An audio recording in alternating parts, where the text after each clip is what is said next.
आज की ताजा खबरों के अपडेट में बात करेंगे देश भर की तमाम बड़ी और काम की खबरों के साथ ही भारत सरकार की ओर से लिए गए कुछ महत्वपूर्ण फैसलों, जारी किए गए कुछ नए नियमों की। इसके अलावा होम लोन लेने वाले लोगों के लिए आज एक जरूर महत्वपूर्ण खबर है, बताएंगे आपको आगे इस अपडेट में। साथ ही बैंक अकाउंट में जमा पैसों से जुड़े नियमों में सरकार ने किया है बदलाव, क्या है पूरी खबर बताएंगे आपको आगे इस अपडेट में। साथ ही यहाँ पर न्यूनतम मजदूरी को लेकर सरकार ने किया है बड़ा ऐलान, क्या है पूरी खबर बताएंगे आपको आगे इस अपडेट में। साथ ही बेटी की शादी में मिलेंगे 27 लाख रुपए, क्या है पूरी खबर बताएंगे आपको आगे इस अपडेट में। साथ ही अब एक ही एटीएम से आप 3 अकाउंट से निकाल सकेंगे पैसे, ये बैंक दे रहा है सुविधा, क्या है पूरी खबर बताएंगे आपको आगे इस अपडेट में। साथ ही कोरोना कर्फ्यू और लॉकडाउन से जुड़ी कुछ महत्वपूर्ण बड़ी खबरें हैं, बताएंगे एक एक करके इस अपडेट में। साथ ही आज की तमाम बड़ी और काम की खबरों की बात करेंगे इस अपडेट में। बात करते हैं आज की पहली बड़ी खबर की, तो बैंक अकाउंट में जमा पैसों से जुड़े नियमों में सरकार ने किया है बदलाव। केंद्र सरकार ने बैंक खाताधारकों के हित में बड़ा फैसला किया है। सरकार ने बैंकिंग डिपॉजिट इंश्योरेंस के नियमों में यहाँ पर बदलाव करते हुए खाताधारकों को बड़ी यहाँ पर राहत दी है। वही सरकार ने बड़ा बदलाव करते हुए बैंकिंग इंश्योरेंस में बदलाव यहाँ पर किया, जिसके तहत अब खाताधारकों के क्लेम का निपटारा 90 दिनों के भीतर यहाँ पर किया जाएगा। यानी अभी कोई अगर बैंक का अगर यहाँ पर बैंक अगर बंद होता है या फिर किसी बैंक का अगर लाइसेंस रद्द होता है तो 90 दिन के भीतर खाताधारकों को उनके पैसे जो खाते में थे वो लौटा दिए जाएंगे। आपको बता दें कि इसकी अधिकतम सीमा 5 लाख रुपए रखी गई है। वह आपको बता दें कि यहाँ पर deposit insurance and credit guarantee corporation के तहत बैंक खाताधारकों को 5 लाख रुपए तक इंश्योरेंस की गारंटी मिलती है। यानी अगर किसी बैंक खाते में यहाँ पर 7 लाख रुपए है तो वो बैंक अगर बंद हो जाता तो उसे निश्चित तौर पर 5 लाख रुपए वापस मिलेंगे। आपको बता दें कि 2020 में इसमें सुधार यहाँ पर किया गया है। वही डिपॉजिट पर इंश्योरेंस कवरेज को केंद्र सरकार ने 1 लाख रुपए से बढ़ाकर 5 लाख रुपए कर दिया। यानी बैंक डूबने या फिर बंद होने पर आपके खाते में जमा में से यहाँ पर 5 जो खाते में जो जमा राशि है उसमें 5 लाख रुपए सुरक्षित है। ये खबर रिजर्व बैंक यहाँ पर रिजर्व बैंक की पूर्ण स्वामित्व वाली इकाई DICGC यहाँ पर देता है। बात करते हैं अगली खबर की, तो राजस्थान के मुख्यमंत्री अशोक गहलोत ने लिया बड़ा फैसला, न्यूनतम मजदूरी बढ़ाने को दी है मंजूरी। राजस्थान की गहलोत सरकार ने राहत देने के लिए मजदूरों के लिए एक अहम फैसला यहाँ पर लिया है। राज्य सरकार ने प्रदेश के सभी श्रेणियों के मजदूरों के लिए यहाँ पर जो न्यूनतम मजदूरी से बढ़ाने का निर्णय लिया है। मुख्यमंत्री अशोक गहलोत ने प्रत्येक वर्ग के लिए न्यूनतम मजदूरी की दरों में 27 रुपए प्रतिदिन की बढ़ोतरी को प्रस्ताव को मंजूरी दी है। बढ़ी हुई दरें 1 जुलाई 2020 से लागू होगी। वही श्रम मंत्रालय की ओर से इस संबंध में जारी अधिसूचना के अनुसार अब अकुशल श्रमिकों को 225 रुपए के स्थान पर 252 रुपए प्रतिदिन, यानी महीने के यहाँ पर 6,552 रुपए प्रति माह, और अर्धकुशल श्रमिकों को 264 रुपए प्रतिदिन की यहाँ पर दिए जाएंगे। ये 6,864 उनके होंगे। वही इसी तरह कुशल श्रमिकों को 249 रुपए के स्थान पर 276 रुपए प्रतिदिन 7,476 प्रति माह होंगे। वही उच्च कुशल श्रमिकों को 299 रुपए के स्थान पर 326 रुपए प्रतिदिन दिए जाएंगे।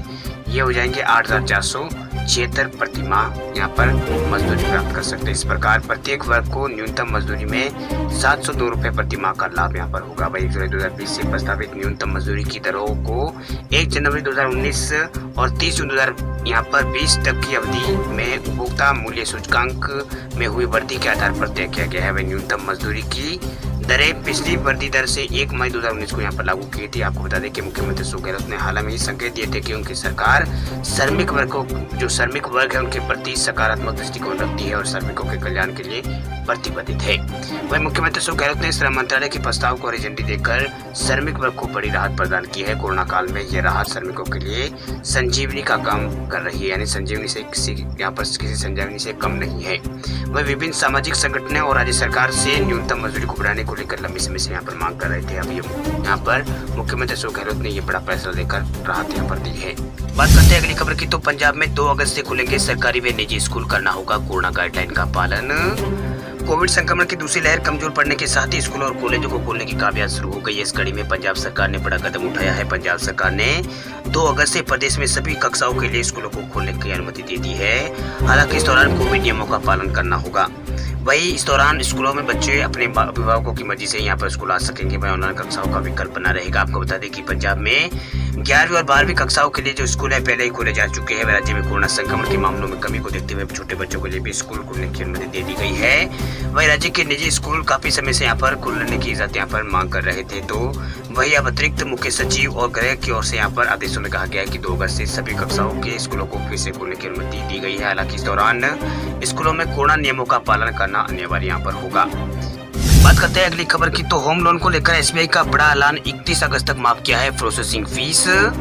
सार्वजनिक क्षेत्र के देश के सबसे बड़े बैंक एसबीआई ने होम लोन को लेकर बड़ा ऐलान किया है। होम लोन पर एसबीआई मानसून धमाका ऑफर लेकर आया है। इसके तहत 31 अगस्त तक लोन लेने पर किसी तरह की कोई भी प्रोसेसिंग फीस यहाँ पर नहीं लगेगी। वही होम लोन का करीब 0.40% प्रोसेसिंग फीस के रूप में यहाँ पर जमा होता है। इसे माफ कर देने का यहाँ पर ऐलान किया है, जिससे लोन लेने वाले लोगों को राहत यहाँ पर मिलेगी। वही एसबीआई की वेबसाइट पर उपलब्ध जानकारी के मुताबिक प्रोसेसिंग फीस को 19 जुलाई से लागू यहाँ पर किया गया है, जो 31 अगस्त तक यहाँ पर चलेगा। वही एसबीआई इस समय देश में सबसे सस्ता होम लोन ऑफर कर रहा है। होम लोन के लिए इंटरेस्ट रेट की शुरुआत 6.70% से यहाँ पर शुरू होती है। बैंक मैनेजर डायरेक्टर एस सेठी ने कहा है कि बैंक ने मानसून धमाका ऑफर की शुरुआत की है। प्रोसेसिंग फीस माफ कर देने से होम लोन लेने वालों का उत्साह यहाँ पर बढ़ेगा। वही एसबीआई ने इस तरह के यहाँ पर ट्वीट करके इस बारे में यहाँ पर जानकारी दी है। एसबीआई ने यहाँ पर ट्वीट में लिखा है कि इससे होम लोन लेने वाले लोगों को फायदा होगा। इस वेबसाइट पर उपलब्ध जानकारी के मुताबिक एसबीआई लोन पर इंटरेस्ट रेट कम रहता है। वही प्रोसेसिंग फीस दूसरे बैंक के मुकाबले कम रहती है। वही प्री पेमेंट को लेकर किसी भी तरह की पेनल्टी नहीं लगती है। इसके अलावा लोन लेने वाले हैं उनका कर्जा भी कर्ज का भुगतान भी 30 सालों में यहाँ पर वो कर सकते हैं। इससे उनकी यहाँ पर EMI कम यहाँ पर हो जाती है। महिलाओं को इंटरेस्ट पर एडिशनल लाभ यहाँ पर मिलता है। बात करते हैं अगले अपडेट की, तो पंजाब नेशनल बैंक खाताधारकों के लिए खुशखबरी, आप एक ही ATM से निकाल सकेंगे 3 अकाउंट से पैसे। PNB के ग्राहकों के लिए अच्छी खबर निकल कर आ रही है। बैंक आपके लिए बेहतरीन सेवा लेकर आया। दरियाल बैंक के सभी यहाँ पर देश के जो सभी बैंक है वो अपने ग्राहकों को एक अकाउंट पर केवल एक ही ATM यहाँ पर देते हैं। डेबिट कार्ड ये यहाँ पर जाता है, क्योंकि एक डेबिट कार्ड से एक ही अकाउंट यहाँ पर लिंक होता है। लेकिन अब पंजाब नेशनल बैंक यानी PNB एक डेबिट कार्ड से 3 अकाउंट से पैसे निकालने की सुविधा देगा। यानी अब ग्राहक एक कार्ड से 3 बैंक खातों से यहाँ पर राशि निकाल सकता है, यानी इसका फायदा ले सकता है। वही पंजाब नेशनल बैंक ने अपने ग्राहकों के लिए विशेष सुविधा यहाँ पर लाया है। बैंक अपने ग्राहकों को एड ऑन कार्ड और एड ऑन अकाउंट के नाम से दो सुविधा यहाँ पर बैंक दे रहा है। एड ऑन कार्ड फैसिलिटी के तहत एक बैंक अकाउंट से 3 डेबिट कार्ड ले सकते हैं। वही एड ऑन अकाउंट फैसिलिटी के तहत एक डेबिट कार्ड से 3 अकाउंट लिंक कराए जा सकते हैं। यानी अब एक कार्ड से आपको कई फायदे होंगे। बात करते हैं अगली खबर की, तो गुजरात के 9 लाख से ज्यादा सरकारी कर्मचारियों और पेंशन धारकों के लिए खुशखबरी। मुख्यमंत्री विजय रूपाणी ने किया है बड़ा ऐलान। मोदी सरकार ने हाल में ही केंद्रीय कर्मचारियों और पेंशन धारियों यानी पेंशन भोगियों के लिए महंगाई भत्ता और महंगाई राहत को बढ़ाकर यहाँ पर खुशखबरी दे चुकी है। वही केंद्रीय कर्मचारियों और पेंशनरों को जुलाई से बढ़ा हुआ DA और DR मिलने वाला है। वही जुलाई 2021 से भत्ते की दर 17% से बढ़ाकर 28% कर दिया गया है। इसी के बाद कई राज्यों ने DA बढ़ाने की यहाँ पर घोषणा की है। ताजा मामला गुजरात का है। गुजरात सरकार ने राज्य के 9 लाख से अधिक सरकारी कर्मचारियों और पेंशन भोगियों को 3 महीने के बकाये महंगाई भत्ते का भुगतान करने का फैसला यहाँ पर किया है। वही गुजरात सरकार ने ये बड़ा फैसला यहाँ पर लिया है। वही राज्य के उप मुख्यमंत्री नितिन पटेल ने शुक्रवार को जानकारी दी है। वही वित्त मंत्रालय अतिरिक्त प्रभार संभालने वाले पटेल ने कहा है कि इससे राज्य के खजाने पर 464 करोड़ रुपए का बोझ पड़ेगा। वह राज्य सरकार के इस फैसले से 7वें वेतन आयोग के दायरे में आने वाले 5,11,000 से अधिक कर्मचारियों और 4.5 लाख से ज्यादा पेंशन भोगियों को फायदा होगा। वही झारखंड सरकार ने भी इससे पहले राज्य के कर्मचारियों का महंगाई भत्ता 17% से बढ़ाकर 28% करने की यहाँ पर घोषणा की थी। हाल में ही केंद्र सरकार ने अपने कर्मचारियों का महंगाई भत्ता बढ़ाए जाने के बाद राज्यों ने ये कदम यहाँ पर उठाया है। बात करते हैं अगले अपडेट की, तो बेटी की शादी के लिए मिलेंगे 27 लाख। LIC में जमा कीजिए बस 101 रुपए रोजाना। अगर आप भी बेटी के पिता है तो आपके लिए खुशखबरी है। आप बिना किसी तनाव की बेटी की शादी को धूमधाम करा सकते हैं। दरियाल LIC एक नई स्कीम लेकर आई है जिसका नाम है LIC कन्यादान पॉलिसी। इस पॉलिसी को लेने के बाद आप बेटियों की शादी से जो चिंता है उससे मुक्त हो सकते हैं। इस पॉलिसी को खास बेटियों के लिए यहाँ पर तैयार किया गया है। इस पॉलिसी को यहाँ पर कन्यादान पॉलिसी यहाँ पर इसका नाम लिया गया है LIC कन्यादान पॉलिसी। इसके लिए फॉर्म भरने के लिए आपको आधार कार्ड, आय प्रमाण पत्र और पहचान पत्र और यहाँ पर पासपोर्ट साइज फोटो की आपको जरूरत होगी। वही इस पॉलिसी को यहाँ पर 25 साल की जगह 13 साल के लिए भी यहाँ पर ऐसे लिया जा सकता है। इस पैसे का इस्तेमाल बेटी की शादी के अलावा बेटी की पढ़ाई पर भी किया जा सकता है। कुल मिलाकर आप इस पॉलिसी को लेकर बेटी की पढ़ाई और शादी की चिंता से मुक्त हो सकते हैं। अगर आप भी अपनी बेटी के लिए पॉलिसी यहाँ पर लेना चाहते हैं तो आपकी उम्र कम से कम यहाँ पर 30 साल होना जरूरी है और आपकी बेटी की उम्र कम से कम 1 साल होना जरूरी है। ये पॉलिसी वैसे तो 25 साल के लिए है, लेकिन प्रीमियम सिर्फ यहाँ पर 22 साल तक ही देना है। बाकी 3 साल के लिए कोई प्रीमियम नहीं देना होगा। लेकिन ध्यान देने वाली बात यह है कि बेटी की उम्र के हिसाब से इस पॉलिसी की समय सीमा भी घटाई जा सकती है।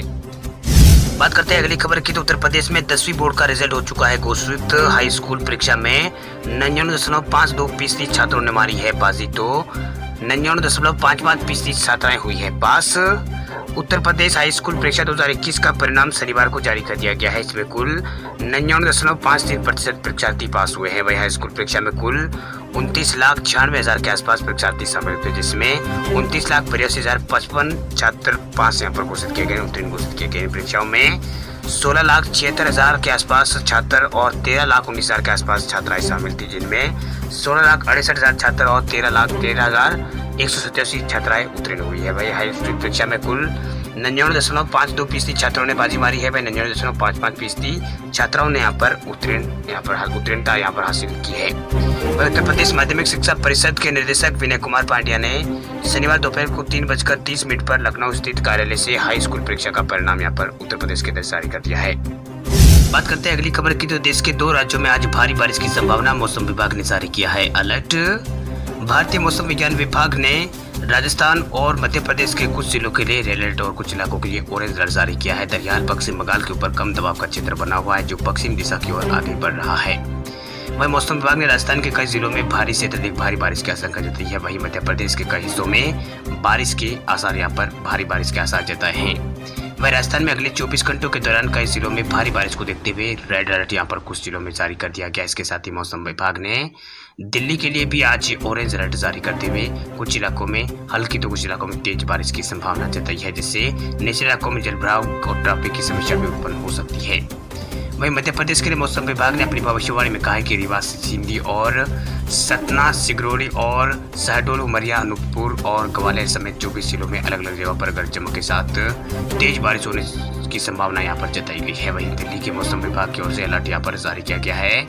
वहीं दिल्ली प्रशासन ने बाढ़ की चेतावनी यहाँ पर दी है। यमुना नदी के यहाँ पर मैदानी इलाकों में रहने वाले लोगों को जल्द ही यहाँ पर खाली कराने के कारण यहाँ पर क्योंकि यहाँ पर यमुना नदी के जलस्तर लगातार बढ़ रहा है। यमुना नदी का पानी 205.3 मीटर के खतरे के निशान से ऊपर बह रहा है। वहीं दिल्ली में कल सुबह 8 बजे तक शाम 5 बजे तक 42 mm बारिश यहाँ पर रिकॉर्ड की गई है। दिल्ली मौसम विभाग द्वारा अलर्ट यहाँ पर जारी करने के बाद राजधानी दिल्ली पर बाढ़ का खतरा मंडरा रहा है। वहीं दिल्ली प्रशासन ने बाढ़ की चेतावनी यहाँ पर जारी की है और यमुना बाढ़ के मैदानों में रहने वाले लोगों को खाली कराना शुरू कर दिया है। वहीं यमुना का जलस्तर लगातार खतरे के निशान से ऊपर बह रहा है। वह 105.33 mm के ऊपर यहाँ पर मीटर के ऊपर को ये पार कर गया है। वही मौसम विभाग के मुताबिक आज सिक्किम, ओडिशा और गुजरात, पंजाब के कुछ हिस्सों और विदर्भ, कोंकण, गोवा, महाराष्ट्र के कुछ हिस्से और दक्षिण कर्नाटक और में हल्की से मध्यम बारिश हो सकती है। इसके अलावा दक्षिण आंध्र प्रदेश और तेलंगाना, सौराष्ट्र, कच्छ और राजस्थान के पश्चिमी हिस्सों और मध्य महाराष्ट्र और केरल, अंडमान निकोबार द्वीप समूह और लक्षद्वीप के कुछ इलाकों में हल्की से मध्यम बारिश हो सकती है। वहीं उत्तर प्रदेश और पश्चिम बंगाल के कुछ इलाकों में बारिश हुई है। बारिश से कम 9 लोगों की मौत हुई है। मूसलाधार बारिश से आम जनजीवन है वो प्रभावित यहाँ पर हुआ है। वहीं छत्तीसगढ़ में लगातार बारिश का दौर जारी है। मौसम विभाग ने छत्तीसगढ़ के कई जिलों के लिए आज बारिश का अलर्ट जारी किया है। इसके अलावा पंजाब, हरियाणा में भी हल्की बूंदाबांदी आज हो सकती है।